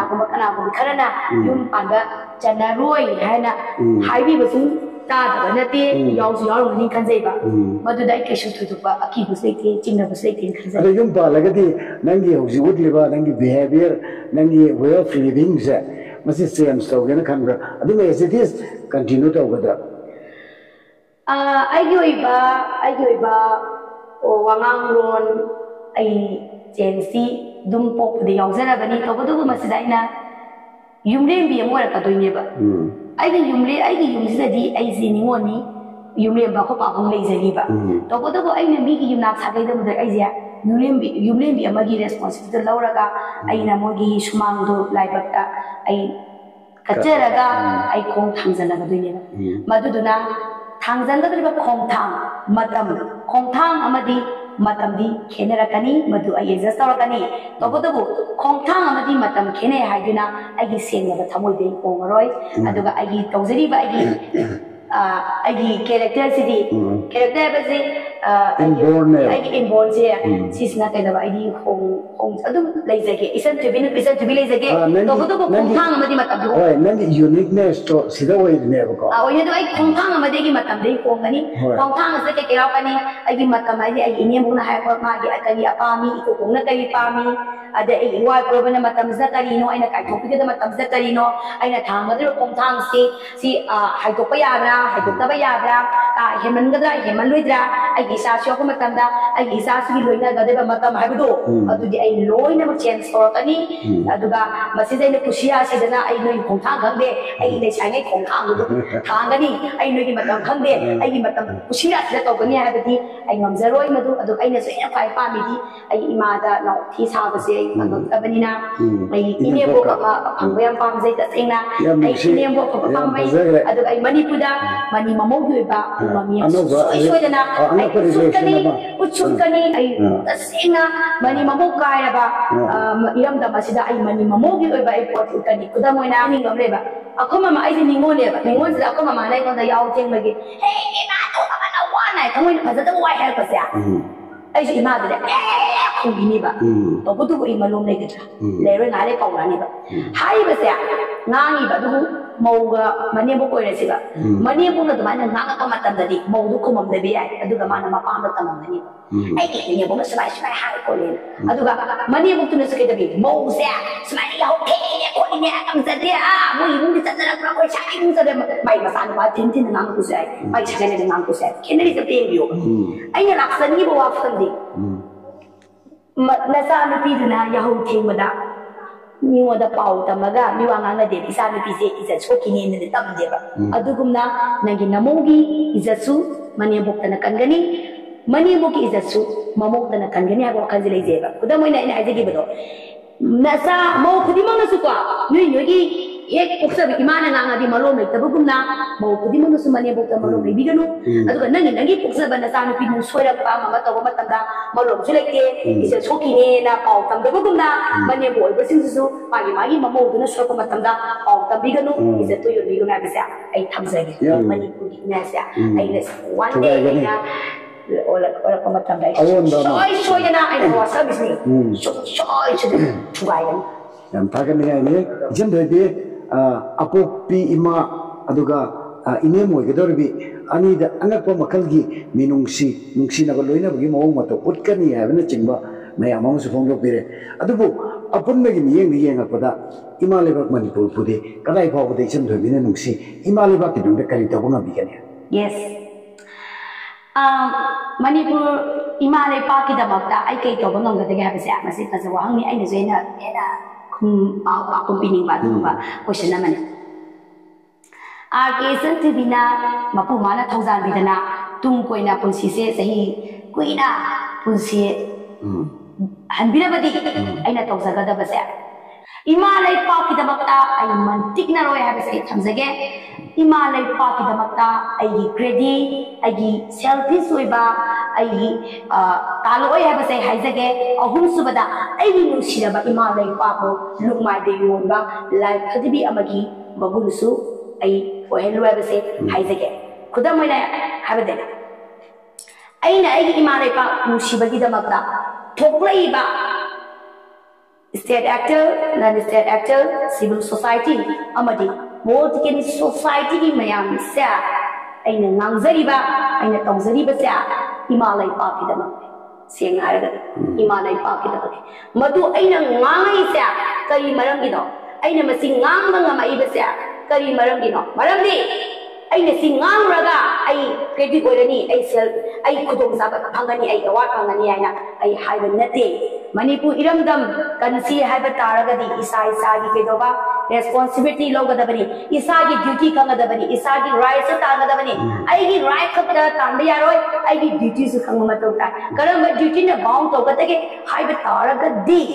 every level function mayam adudagi machinery mayam asigi asoiba tolakpa matamda thongna phana ngangba ngamoba thongna phana singtokpa ngamba sine masina kai tawe aba matamda Imalay pa ki ꯅꯨꯡꯁꯤꯕꯒꯤꯗꯃꯛꯇ ꯃꯟꯇꯤꯛꯅꯗꯕꯗꯣ ꯃꯁꯤꯗ ꯂꯥꯛꯀꯗꯣꯏꯅꯦꯕ ꯑꯗꯣ ꯏꯃꯥ ꯂꯩꯕꯥꯛꯀꯤꯗꯃꯛꯇ ꯊꯕꯛ ꯇꯧꯕꯁꯦ ꯏꯁꯥ ꯏꯇꯣꯝꯗꯅ individual ꯑꯣꯏꯅ ꯇꯧꯕꯗꯒꯤꯗꯤ ꯑꯩꯈꯣꯏ ꯄꯨꯟꯁꯤꯜꯂꯒ unite ꯇꯧꯔꯒ ꯆꯠꯃꯤꯟꯅꯔꯒꯗꯤ ꯍꯦꯟꯅ ꯄꯥꯡꯒꯜ ꯊꯣꯛꯀꯅꯦꯅ ꯈꯜꯂꯤ ꯑꯇꯣꯞꯄ ꯑꯩꯈꯣꯏꯒꯤ ꯐꯨꯔꯨꯞ ꯒ꯭ꯔꯨꯞꯀꯨꯝꯕꯗ ꯏꯟꯚꯣꯜቭ ꯇꯧꯕ꯭ꯔꯥ ꯀꯩꯅꯣꯁꯤ ꯁꯤꯌꯔ ꯇꯧꯕ꯭ꯔꯥ ꯁꯤ ꯑꯃꯇꯪ ꯍꯥꯏꯖꯒꯦ ꯐꯨꯔꯨꯞ ꯑꯃ ꯑꯇꯩ ꯐꯨꯔꯨꯞꯀꯤ ꯇꯝꯕꯗ ꯑꯩ ꯍꯧꯖꯤꯛꯀꯤꯗ ꯈꯤꯇꯪ ꯌꯥꯅꯤꯡꯗꯕ ꯑꯃ ꯂꯩꯌꯦꯕ ꯑꯩꯈꯣꯏꯒꯤꯗ ꯑꯩ ꯁꯤ ꯁꯨꯡꯌꯥ ꯌꯥꯅꯤꯡꯗꯦꯕ ꯍꯧꯖꯤꯛꯀꯤ ꯄꯨꯟꯃꯤꯟꯅꯕ ꯍꯥꯏꯕꯗꯣ ꯑꯩꯒꯤ ꯏꯁꯥꯒꯤ ꯗ꯭ꯌꯨꯇꯤ ꯑꯦꯟ ꯔꯦꯁꯄꯣꯟꯁꯤꯕꯤꯂꯤꯇꯤ ꯈꯪꯗꯕ ꯊꯃꯣꯏ ꯁꯦꯡꯅ ꯑꯩ ꯏꯃꯥ ꯂꯩꯄꯥꯛꯀꯤꯗꯃꯛꯇ ꯁꯦꯕꯥ ꯇꯧꯒꯦꯅ ꯈꯜꯂꯛꯇꯕ ꯏꯃꯥ ꯂꯩꯄꯥꯛꯀꯤꯗꯃꯛꯇ ꯃꯟꯇꯤꯛꯅꯔꯕ ꯏꯃꯥ ꯂꯩꯄꯥꯛꯀꯤꯗꯃꯛꯇ ꯏꯃꯥ ꯂꯩꯄꯥꯛꯄꯨ ꯂꯨꯃꯥꯏꯗ ꯍꯥꯞꯄꯛꯄ ꯌꯣꯜꯂꯛꯑꯕ ꯃꯤꯑꯣꯏ ꯀꯌꯥꯗꯨꯒ ꯄꯨꯟꯖꯜꯂꯦꯅ ꯈꯜꯂꯁꯤ ꯀꯃꯥꯏꯅ ꯊꯕꯛ ꯆꯥꯎꯈꯠꯄ ꯉꯝꯒꯗꯣꯏꯅꯣ ꯑꯗꯨꯅ ꯑꯩꯒꯤꯗ ꯍꯥꯟꯅ ꯈꯟꯁꯤꯕ ꯑꯩꯒꯤꯗ ꯑꯩ ꯊꯟꯗꯣꯏꯁꯨ ꯀꯩꯁꯨ ꯀꯥꯏꯗꯦꯕ ꯊꯟꯗꯣꯏꯁꯨ ꯀꯩꯁꯨ ꯀꯥꯏꯗꯦ ꯑꯗꯣꯝ ꯊꯟꯗꯣꯏꯁꯨ ꯀꯩꯁꯨ ꯀꯥꯏꯗꯦꯕ ꯑꯗꯣꯝ ꯑꯣꯏꯔꯁꯨ ꯀꯩꯁꯨ ꯀꯥꯏꯗꯦꯕ ꯅꯝꯕꯔ ꯋꯥꯟ ꯇꯧꯔꯤꯁꯤ ꯀꯩ ꯅꯝꯕꯔ ꯋꯥꯟ ꯍꯧꯖꯤꯛ ꯌꯥꯝ ꯇꯥꯎꯔꯤꯁꯦ ꯑꯩ ꯍꯧꯖꯤꯛ ꯍꯥꯏꯖꯈꯤꯕ ꯄꯣꯠꯇꯣ ꯃꯟꯇꯤꯛꯅꯕꯤꯔꯛꯀꯅꯣꯕ ꯊꯃꯣꯏ ꯁꯦꯡꯅ ꯇꯧꯕꯤꯔꯛꯑꯣꯕ ꯇꯧꯔꯨꯅ ꯐꯖꯅ ꯇ꯭ꯔꯥꯟꯁꯄ꯭ꯔꯦꯁꯟ ꯑꯣꯏꯕꯤꯔꯣꯕ ꯑꯗꯨꯒꯨꯝꯕ ꯃꯤ 5-10ꯗ ꯊꯣꯛꯂꯛꯑꯣꯕ ꯀꯩꯁꯨ ꯅꯠꯇꯦ ꯍꯥꯏꯕꯅꯤꯗ ꯀꯩꯁꯨ ꯅꯠꯇꯦ ꯍꯥꯏꯕ ꯑꯗꯨꯕꯨ ꯄꯨꯜꯂꯒ ꯑꯗꯨꯒꯨꯝꯕ ꯃꯣꯠ ꯑꯩꯒꯤ ꯑꯃ ꯂꯩꯌꯦꯕ ꯃꯤ ꯂꯤꯁꯤꯡ ꯂꯥꯛ pullaga mo manada mayama pullaga mare bang nusiba ne ka tawgoda ba thabo ta ai yaujaro ye thangai sina kanam thol to mi manga tang thol ne tara de tholaga ne transparency ne to ba mama ne ba nusiba ai tuni jage ai sima thang jage ba aduga mayam pullaga thabaga mayam pullaga wakhan manada na thabak tawgoda mai pa ka dribu kan biu aduga manga du su tara du su tholaga ne thobak to mi ne kara mana ma chang ne ai khang biu ba mazaina na sani wa fam ai biu la ka ba ja biu yamaga ai la phaga da na te ba ai gi biu yamaga su yamaga su biu chama le ne kabi na si ba la muta te ba biu dai depend to ga ai la a de ba masna tai gi ke no ai gi biu sinjila ai gi sincere ba ai gi ba moment na du ni ba ni luxury ba du di adu mai na te ka ba likewise ka man ka na nangi nanam dam nu si ma ga ta da nangi kudong sa ba thado biu manting na bir kanu imale pa ku si bagi na da na bo lukmai da khap ga gola kanu ba ya na lai da ba sa da ba ma da me da cricket to ga mating pang gi bo to mi do kana se bagi wani ta sin na magi di imale pa ku ne ba yo thoi do imale pa ku ne ba lukmai da hap ga yo di bo ma na ni ma na mating pang gi se ma social activities ni ai me ang se ba to gi thoi ba na to mi ya ma da se imale play parks ne ba like mi am se le ga di like parks le ra moi ba aduna hai amam ai na ka ba sum ni amam gi humanity do sum yo thora ga di kada na ba kan imale pa mu shi se humanity yo lo da ba ne ba anda ki kuki ga mite ga lan se da ai si ma ga ai na kai to ba a to ba ke se ma ka ma pu thoi ba ba tu to ba do ai gi ro selfies ai ro ke di pu tho ga de ko me da fa kho pa ya adu ko to ja gi de ba maram de ai gi imane ba ai gi imane pa mu shi ba gi da ma ai gi contribution to ga ba ni ma du da ai na gi ke than bi na ka no ba adum ni la ta ba ma ta adum to ba ta da ai view da depend on nga se ba tha de ba view ya khai de ga su ai ge moment hai ni ba wai dum ai interest dum to zai ba yam da ba hai bas na kala mom de ge ma gi to ku to ma gi chana ba shishe chen gi matung di li to go every ai gi moment could arcation to life moment ai de ai gi ba kun si moment di ai views nga ai view yam da ba thi de topic adu phaja ba da thi de life share to da ba thi de ai hai ni ba wa da ma ko de hai za ba ko da ma ko de gi di time pi ga yam shina na da ma na tawza pa pun sini ai gi pun si ni mas nai de ai influencer na ba ai shunya ya ba sungam zaroi ai social activities na ba ai shunya ya ba ai popular ya ba ai shunya ya ba ngam zaroi ai celebrity na ba sune mas wi ba tam inu rosi me answer ai hausi pa still occasion to be a chef to ngam giroi pun si su ba gi to ngam moi ba maram di ai si mati gam sa da ba ne isa si ai ya shu si ma ma na ye ba isa ha ba ai wa khara ngang ba thu na ngang ba ai ya shu da ne ba khang zai ba kitang emotion da wa kana ngang ba ai ya shu isani ashoba ma ba kangna semdo pangam da ba artisan tibina kangdong na ini nyam semdo gudun isani ashoba hana semdo pangam da ba ne ba number 1 isagi ashoba semdo pa isagi ashoba sia khangna da dinya ai hing ba ngam ni ha ne ba adom ashoba sia khangba matam ne adom hing ba ngam ni ba aduga khangni ba ashoba da sum thoga matam ne adom da mangan thana tani ba si wa khangna le ja ba ke ne ba du artisan tibidi ke jo ba isagi ashoba semdo pangam ja ri ba isagi ashoba semdo pangam da ba je to ai ngam na ba chati ba ne ngam na ba hon na ri ba ne madu ki di pocket ka kanang bi ba to na ge la ka ko matam da su ba pocket si lai se ke ke chang ye ba so ai ju 1000 times ke to ba ai on ne ba se minister da ngarang na kha ha ba ai azadre ba se my character ba ne ma gi behavior da ai ju point to ko ba gi da ma ai definition sa ga ai punishment ya sa ni ba matung ta badil ki da ba mi ki behavior amati mi ki character amati nainarage mako ki tor action mako ki performance mako ki policy program da ai nainarage kai daga matang adumai ai step se ai semdok sare ne ba sali ashuba da semdok na ko na da ba ne ba do complete oi por ba maram di mi oi ba ne ba kai ki no ai ashuba semdok ngam ji ba se kali maram ki no amam bale ra bagi angan bale bale angan na ngata ngara ba ai ashuba semdok ko ngam bale ba to ko amam bale ra me ai ha bale ra bagi athum ba su le ra me asa ba su le ra me ba no mi le ra bagi tha le ra me ba numi ngata ngala ga di akoi hata sumi na roi ba lai ma chung gani ba duna amam bale ra bagi angan bale duna ai su su duna atha bale ra gani thadda bale ra gani ba chidi yum khudi makini ba to ai na haizan ni ba dina bil bis na maroi na ai ko ni pisia pa tari na ko shala ga se bale ba ana ai akoi ni pisia igo yang wangi ai hai ge hen ba yang pa mi khasa ba yang sa ni nungai na mahara ni boss ni to hai ba ma yang sia akoi se phati ko khala ga le le akha to ba khala uhai pan da su upan ko di maru mukani ba ai uhai pan nam da ba ai ba di ai perfume ram da ba ai akang ai du mai nei to table top ta english kai ang ai hindi ga ngang da na ai wa ngam da ba ai ngam da ba ai knowledge me amai lu bole ram da ni ai uhai di pan di ba to ai maru ko di ta ba ai na ai sha di go se kitan down chat ba yawe si me am da kai sa de bi ko se sha chen di go ma lai ba ma se ai sai da ko na control to sa ba ai de ni pan ai di ko ne ba ma ta da dia cha pa ma ta da ai nu pa na pa pi wa ba ba da hai ta ba na ti to ba na ti ke no es ma se pitho se ne ka khala ko su yawe ba pitho ge na khala ko mi ko da hai ai ki cha da me ma na ai pitho ko du pa sa ai ki le pi ka du ri bra ai ko ka ya ko na ai ki se bu ma na ko ba to bi ka to me se khan da ba ya di ba ko se adu ma tengkang ka ya soi ke ba le ka so adu ma ki ni na ma pha da ga ai ki pun si se la ki ba ne ba kai gi no ai wona thengna ki ba ki ne ai ni lin si ga pa ki china do khang ne ba lin chi pa ki china do khang ne ba ai na kai hang ko na ai ke mayam si se le sa bi ai pa khang ne nu pa na ko ba tam de isan ju ni na sa ha na pi wa ai ba ne ni na sa ha na pi adu de ai na na nu shi ba se tha za ga ba ai mon to hai ka ba na te ba adu na ai mon hai ra pa ni na kana ko ban bai sa du hai ram ga ni ba hai ram ba yau bi ai mon to su ties na ma na ai ba adu ba ta ga ni adu ba na hai ko da ko ya gi de mo du ya da ba ni ha ba ko se laksa ni ne ba adu na laksani wa pham de ba adu na lin gi ma hu sik ta ba lin gi sai na khong da ba sing ya lin gi sai na khong ba sa ga wa ma ka no ba adu na ni ma ni ko kai ga to wi se adu ma dum lin gi sai na sik ki ba gi sai na do khong da ba na koi ai koi ne lin ji ba gi sai na khong ba sa ga pa san ko ba ta in de ba adu na ni ma ko communication ge re se ai ne lin se ka kan lin sik te ai ne sik ba gi ai ki pen da ko la ho ma la ko ma ta da na ma so na ko bi ne ba adu ni mi ma am da confuse ho ra ni ba confuse ho ra ni ba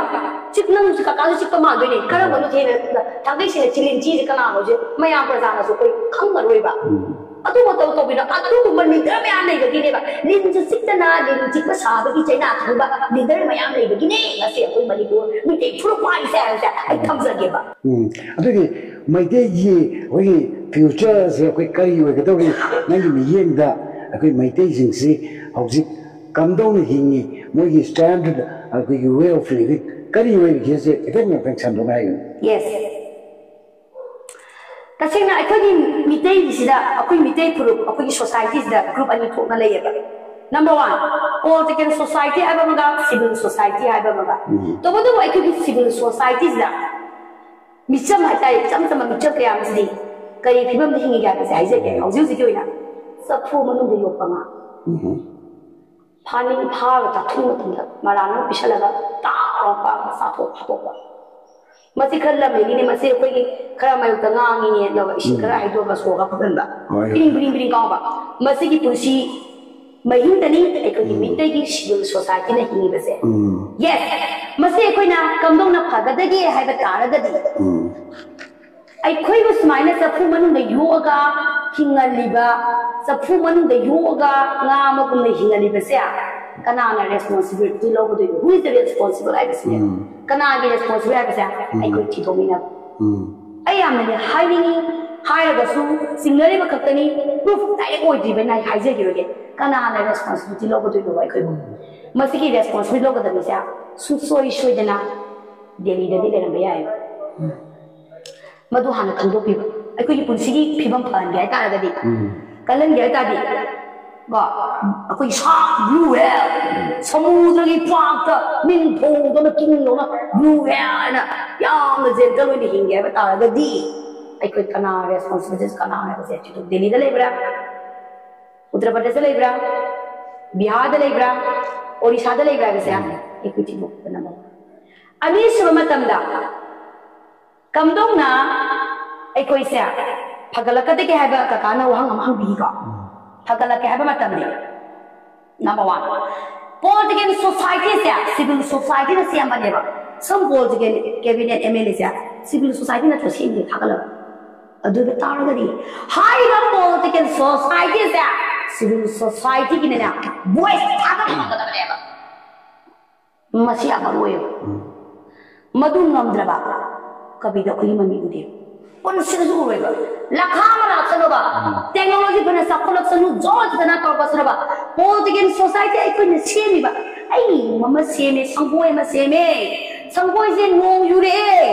ginger दु ओइना सिदोगा ginger हन mama नतना सारा माइ बाइबसिदि युम्बुगी मथौ नथो युम्बुगी मथौ नतबराबा Adri political society में सेमदो पाइबसे civil society में थोकताय civil society की voice में थोकताय voice दा one voice one command कमन interest ले में थोकताय मसदो मैंने लक्ष्य बरे अखोगी सिविल सोसाइटी में निमसे किदोई डेमोक्रेसी मिसम प्रजा लाय बदरे अखोगी डेमोक्रेसी पंगरे तो बदो डेमोक्रेसी से कनान हाकेबा अखोई मसेन हानेबा पॉलिटिकल ननतिको सिविल सोसाइटी मसेन हाकदिनिको अय हाइजदे यानिको नाबी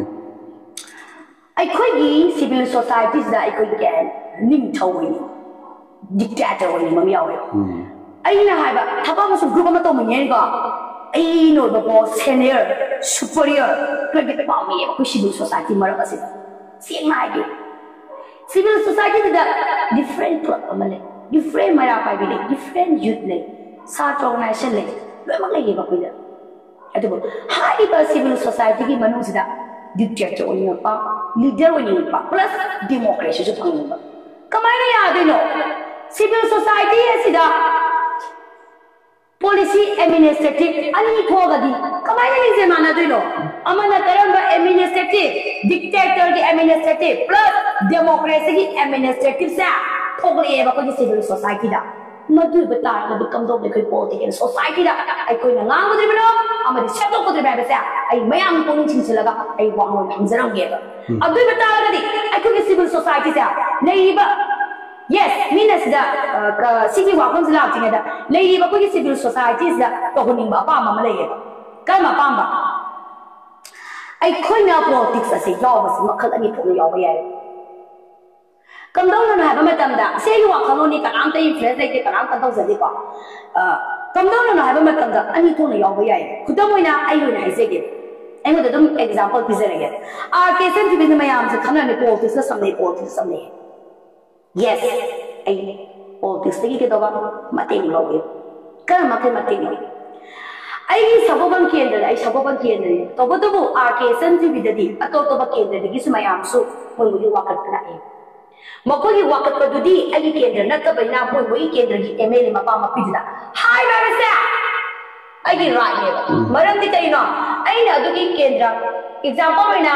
मोइरांग केंद्र हायसेगा मोइरांग केंद्र की आइंगोंदा वाकत पला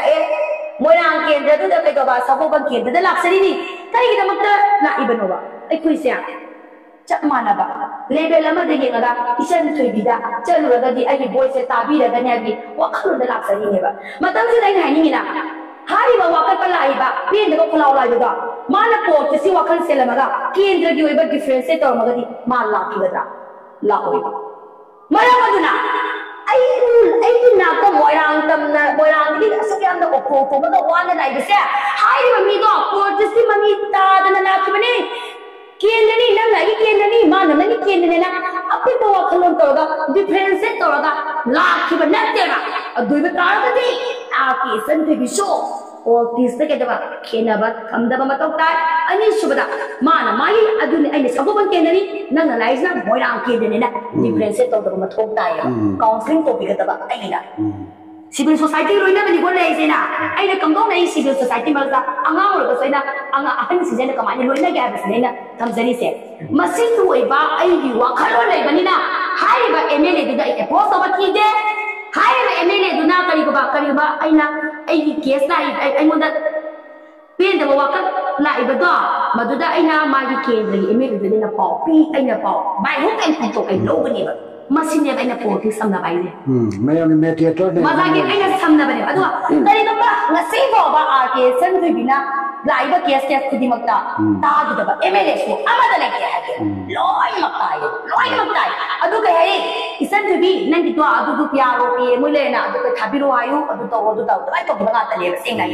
adu matam da ina poti si mating lo ba sa maduni poti si samna ba sa maduni ba ina laksan ni wa fam se ko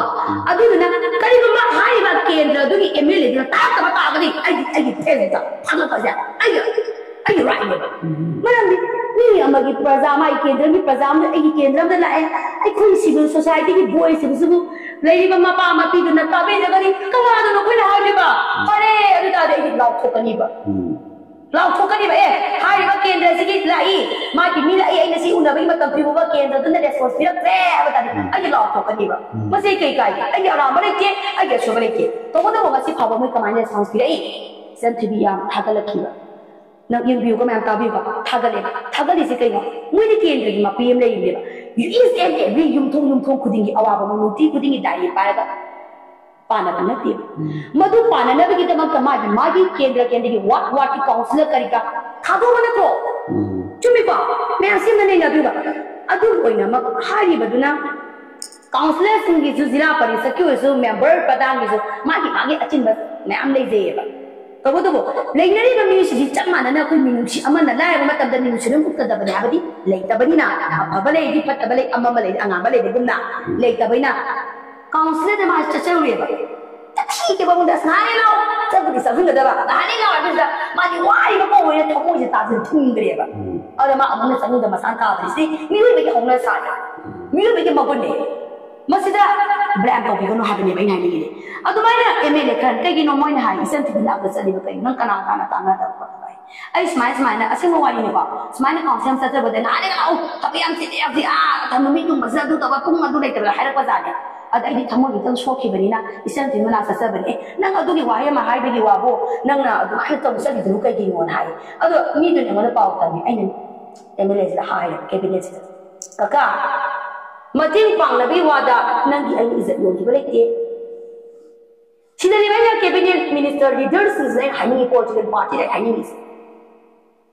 Adom na board kama matam dadi adom ki dignity siya khambi dabra. Kung ba korma ki di dignity siya khambi og dabra. Yani ba? Lekai kudingi kung pa ga board ni hiba matam dadi adom ki dignity siya kadai no ba. Adom dadi adom ki ikai dabra dabra. Tobo adom ni makom da tong tilaga. Ni ko matam da hari ba nangi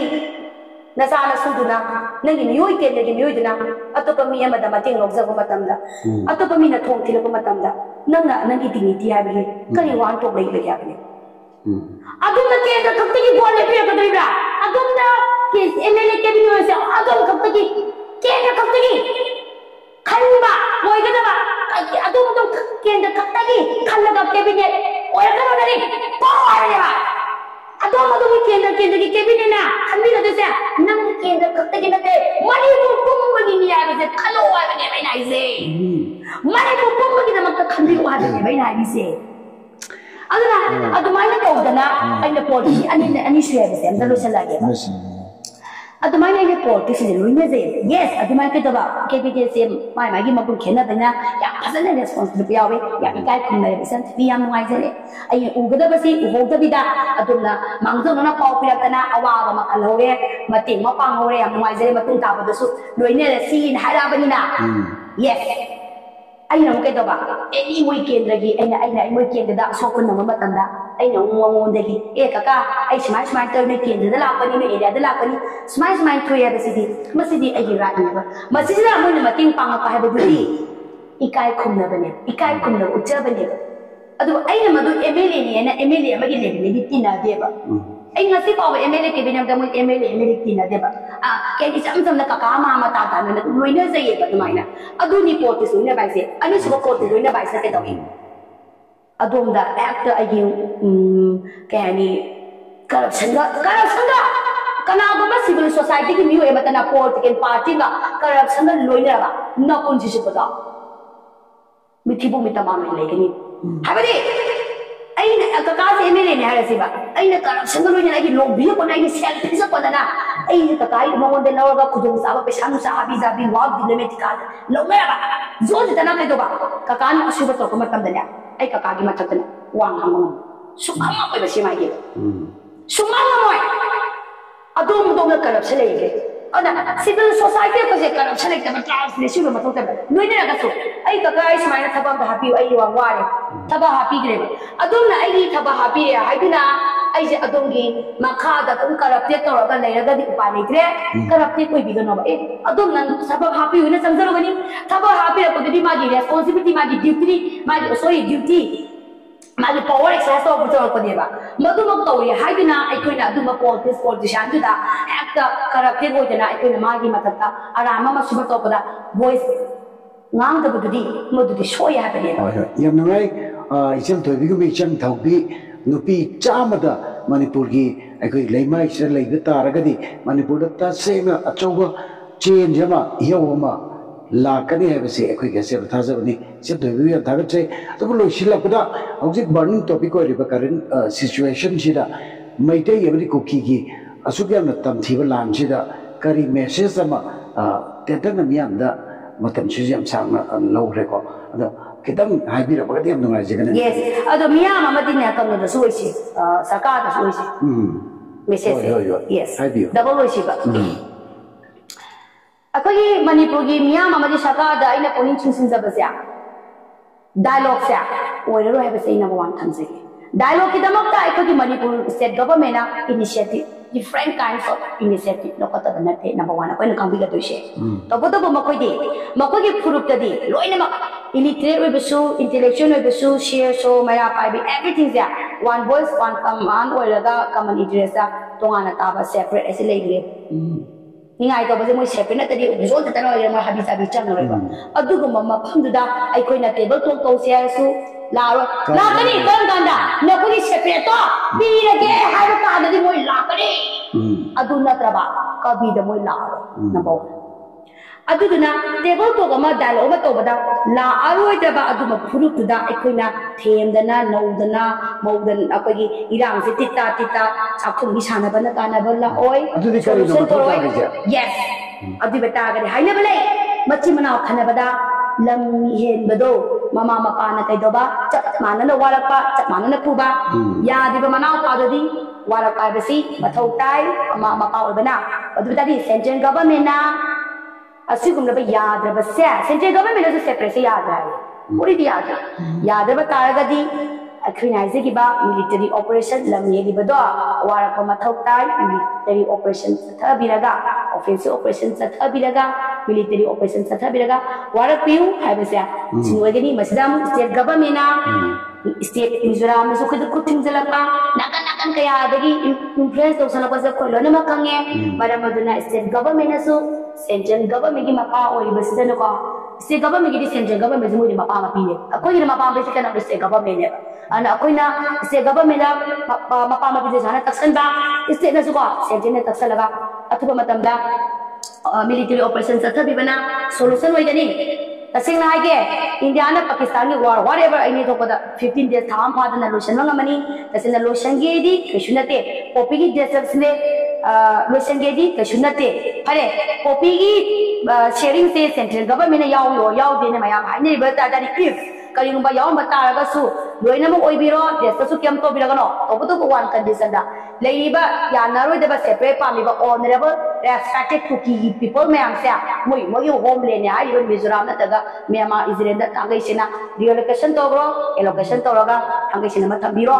को अदु नतगा आइकोगी state government मा सिजसु कोई यारोय हाइबा तारगदी से या अपामनी बा सिने ना solution पुरकने वे से आइको दारी प्रोएक्टिव रिजोल्यूशन मणिपुर की इंटेलेक्शन थबियोगा आइको करम लबी दे चलगा कोई प्रोएक्टिव रिजोल्यूशन जे लौरक कदे हाइबसी कनामत नंगसी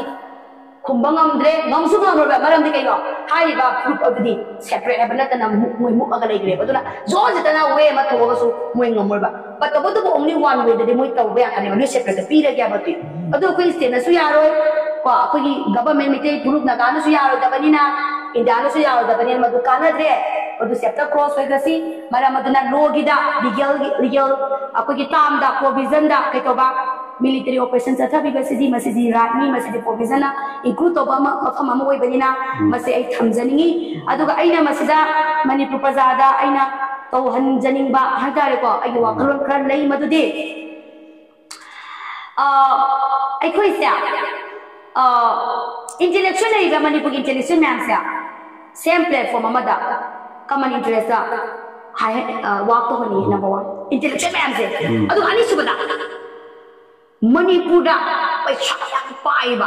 business da paisa yang paiba maming leiraba leibiriba myam se makoina aikoi gi Manipur gi sarkar gi sauki se no mangamgadra ai se ai pam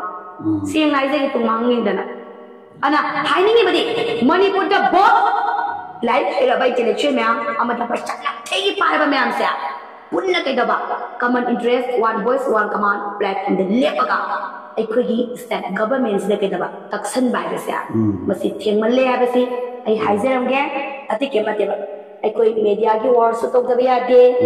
aikoi twitter gi war su tok da ya de social media lo law ba ni ko twitter so aikoi ke do ba voice ki ba war su tok da ya de khut ki khulai khut ki la arm gi ba war su tok da ya de adu ke da ba politics ki war su tok da ya de chumi ko aduga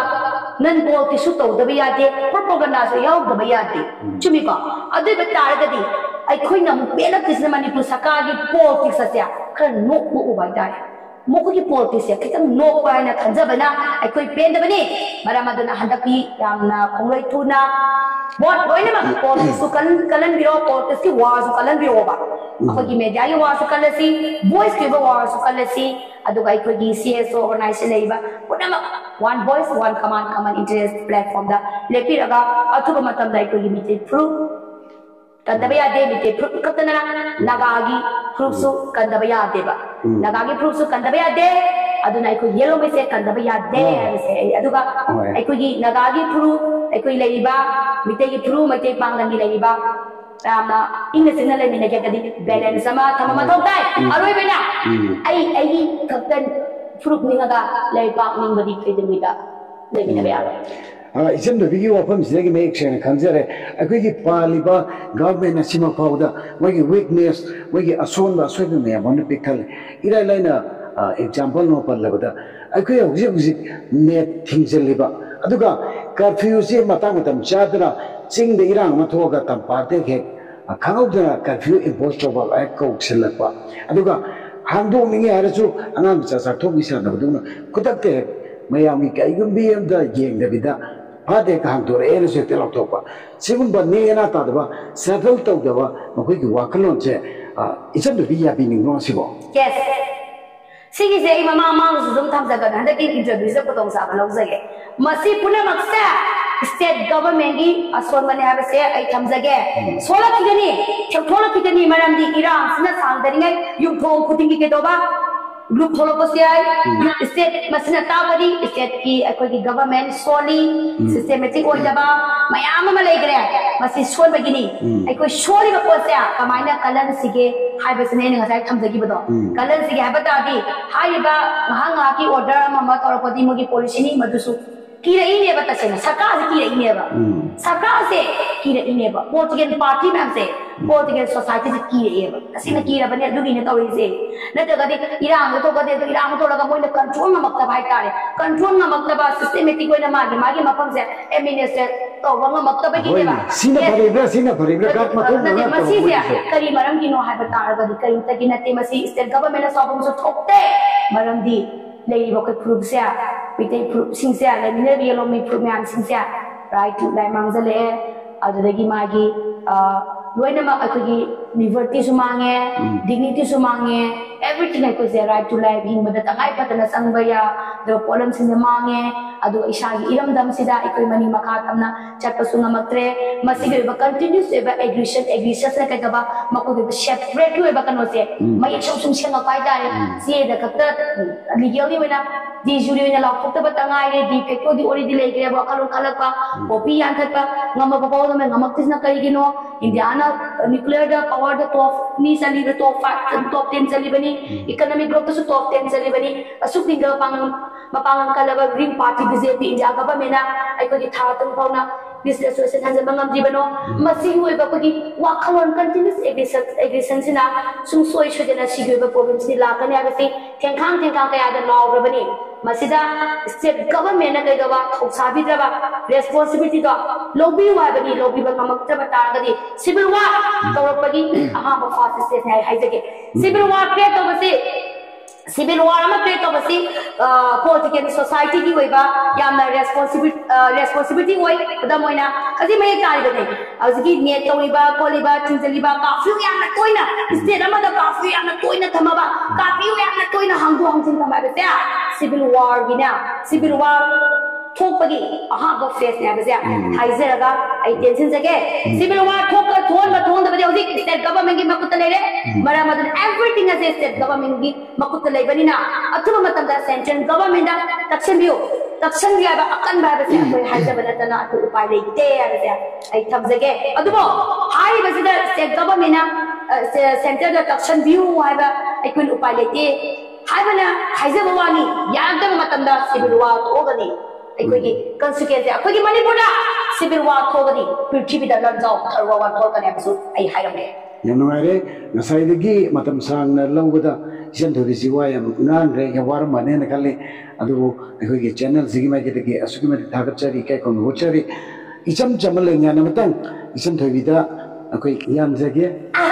accept women thank you अदा thank you जोय अदुगा आई साजो cancer survivor मने इचन दोगी ममासु cancer न लेखिदेन ता आई सान नारिंगे मतंदा I like अमा आई यमनि cancer न form के मसी इचन दोबिदन तन पांजगे न खलप कोइरबने अदला लाइक सी इचन दोबिदन नुक्सिन पदोल तमजरी अरम लोबी गनन खले थैंक यू मैम पुनो पो नसिदि इचल दोबि अमदि के वायंगमना इकोक नोनना पतांगिस खरम जगे यार पर